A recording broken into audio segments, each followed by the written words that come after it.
In a somber hamlet betwixt mist-shrouded hillocks, there wove a macabre legend of three specters that did nightly besiege the villagers, casting upon their abodes a spell of trepidation. Clad in garments of the ethereal realm, these phantasms would glide through the avenues awash with moonlight, their dance, a melange of melancholy and grace. As consternation began its firm clutch upon the village's heart, a valiant maiden known as Seraphina did resolve to unearth the verity behind these phantasmal forms. Armed with her dauntlessness and a heart imbued with inquiry, she did plunge into the annals of the village, seeking elucidation within the leaves of ancient tomes and murmurings passed down in hushed tones.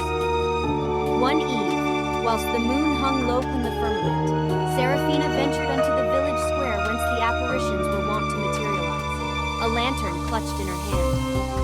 She observed as the spectral trinity emerged from the umbrous depths, their movements beguiling, their dance a confluence of fascination and haunting elegance. Enthralled, Seraphina dared to draw nigh, her heart in tumultuous rhythm. To her marvel, the ghost did not recoil, but instead accorded her welcome with gentle mien. Arya, their leader, a wraith of note, did then unravel their true purpose.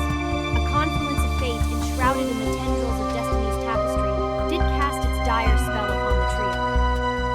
Within the very heart of the village, where merriment and jubilation once held sway, stood the grand edifice known as the Hall of Terpsichorean Indulgence. A bastion of revelry and festivity, this hall had witnessed countless evenings of dance and celebration, its walls echoing with laughter and music. On a fateful eve, when the moon was but a sliver in the sky, a tempest of unprecedented fury did descend upon the village. Lightning rent the heavens asunder, and thunder rumbled with ominous portent. Amidst the howling winds and the lashing rain, a bolt of lightning found its mark upon the very heart of the hall. Fire, like a malevolent spirit awoken from slumber, consumed the timbers and rafters, engulfing the hall in an infernal embrace. The villagers, roused from their beds by the cacophony of nature's wrath, emerged to witness the conflagration that tore through their cherished sanctuary. Flames danced upon the rooftops, casting eerie shadows that seemed to mimic the very phantoms now conjured by the legend. Despite their valiant efforts, the villagers were helpless before the wrath of the flames, their desperate cries mingling with the roars of the fire. Amidst the chaos, the trio of friends, Arya, Lyra, and Calum, were trapped within the hall's heart. They had been rehearsing a dance of unparalleled beauty, their movements an homage to the very essence of their souls. Yet as the fire raged around them, their escape was barred by the inferno's ferocity. Smoke and heat blurred their vision, and their attempts to reach safety were thwarted at every turn. The conflagration's relentless appetite devoured their haven of mirth and artistry, and the trio, now entwined in a macabre dance with the flames, were engulfed by the very calamity they had once sought to master.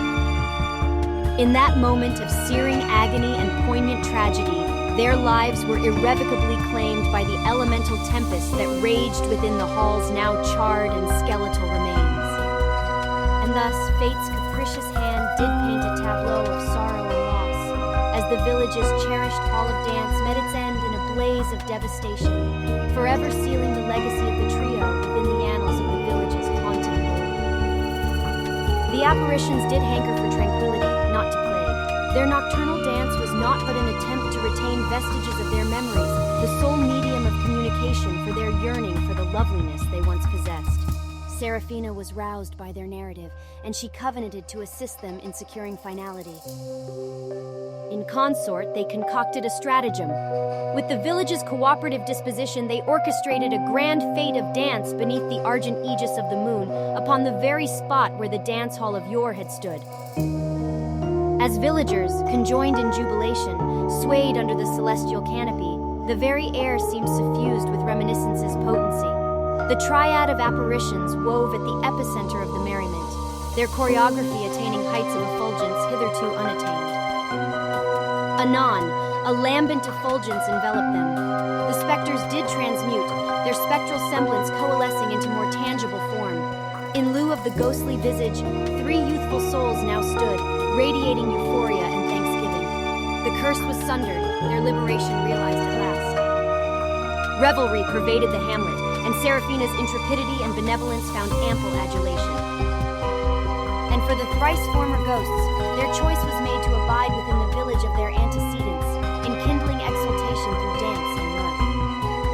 No longer did the village languish in the thrall of dread, but was instead imbued with resounding echoes of newfound accord.